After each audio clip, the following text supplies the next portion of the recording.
जरा सोचिए, एक देश जो टेक्नोलॉजी में पूरी दुनिया का लीडर माना जाता था, वो अचानक से यू टर्न लेकर वापस पुरानी किताबों की तरफ क्यों जा रहा है? स्वीडन की ये कहानी ना काफी हैरान करने वाली है और आज हम इसी यू टर्न के पीछे का सच जानने वाले हैं।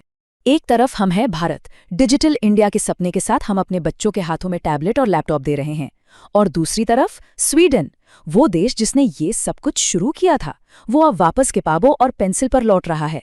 अजीब है ना, ये कैसा विरोधाभास है? चलिए आज इसी को समझते हैं। तो ये एक बहुत बड़ा सवाल खड़ा करता है, क्या आगे बढ़ने का रास्ता असल में पीछे लौटना है? क्या हमें अपनी जड़ों की तरफ, अपनी बुनियादी चीजों की तरफ वापस जाना होगा? चलिए अब सीधे आते हैं स्वीडन के इस चौंकाने वाले यू टर्न कर। और एक बात साफ कर दें, ये कोई इमोशनल फैसला नहीं था। अरे नहीं, इसके पीछे ठोस सॉलिड साइंटिफिक कारण थे। जी हाँ, बिल्कुल सही सुना। वही स्वीडन जो डिजिटल एजुकेशन का सबसे बड़ा चैंपियन था, अब अपनी पूरी की पूरी पॉलिसी ही पलट रहा है। अब वहाँ स्कूलों में छपी हुई किताबें और हैंड राइटिंग मैंडेटरी हैं, यानी अनिवार्य कर दी गई हैं। तो सवाल उठता है, आखिर ऐसा क्यों? ऐसा क्या हुआ कि इतना बड़ा कदम उठाना पड़ा?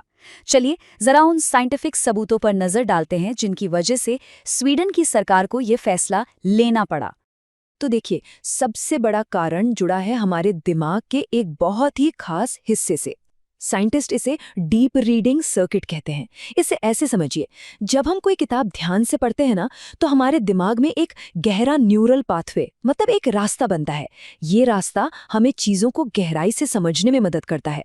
लेकिन जब हम स्क्रीन पर पढ़ते हैं तो हम करते हैं स्किमिंग, मतलब बस ऊपर ऊपर से सरसरी नजर दौड़ाना, और इससे वो गहरा वाला रास्ता बन ही नहीं पाता। और ये कोई हवाई बात नहीं है। इस फील्ड की एक बहुत बड़ी रिसर्चर हैं डॉक्टर मैरियन वुल्फ। वो साफ साफ कहती हैं कि स्क्रीन पर पढ़ने से हमारे दिमाग की गहराई से समझने की जो ताकत है, वो सीधे सीधे कमजोर होती है। और ये सिर्फ कोई थियोरी नहीं है, इसके पक्के सबूत हैं।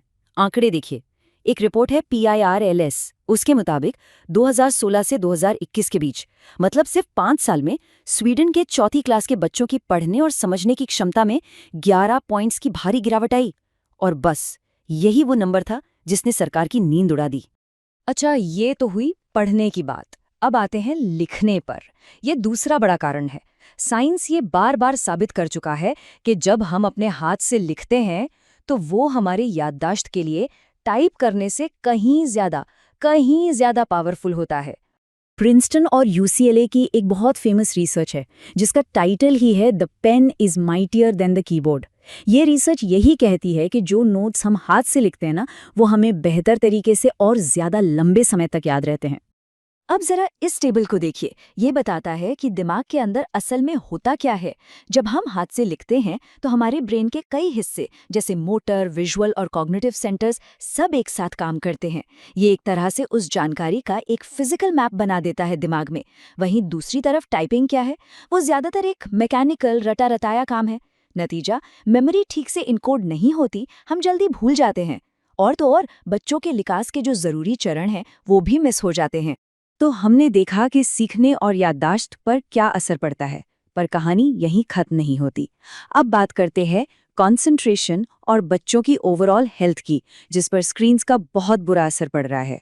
स्क्रीन्स एक बहुत बड़ी प्रॉब्लम क्रिएट करती हैं जिसे कहते हैं कंटिन्यूअस पार्शियल अटेंशन। इसका मतलब ये है कि दिमाग ना हमेशा एक हाई अलर्ट मोड में रहता है, लगातार कुछ न कुछ नया ढूंढता रहता है और कभी भी किसी एक चीज पर टिक कर फोकस नहीं कर पाता। और इसका नतीजा क्या होता है?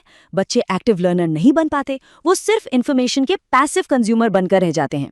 और सिर्फ दिमागी ही नहीं, फिजिकल हेल्थ पर भी असर। देखिए, हार्वर्ड मेडिकल स्कूल की रिसर्च बताती है कि स्क्रीन से जो ब्लू लाइट निकलती है वो हमारे स्लीप हार्मोन मेलाटोनिन को बनने से रोकती है। इस चार्ट में देखिए, बिल्कुल साफ है, जितना ज्यादा ब्लू लाइट का एक्सपोजर, उतना कम मेलाटोनिन बनेगा और उतनी ही खराब नींद आएगी। और बात सिर्फ नींद की नहीं है, मेंटल हेल्थ का क्या? उस पर भी सीधा असर है। डॉक्टर जीन ट्वेंच जैसी कई साइकोलॉजिस्ट हैं जो बताती हैं कि ज्यादा स्क्रीन टाइम का सीधा कनेक्शन बच्चों में बढ़ते डिप्रेशन, एंजाइटी और चिड़चिड़ेपन से है। तो स्वीडन की ये सारी कहानी सुनकर हमें क्या करना चाहिए? अब आते हैं इस चर्चा के सबसे जरूरी हिस्से पर। ये जो कुछ भी स्वीडन में हुआ वो असल में भारत के लिए एक बहुत बड़ी चेतावनी है, एक वेकअप कॉल। आज हमारे देश में एडटेक का बूम है। स्मार्ट क्लासरूम्स हर जगह खुल रहे हैं।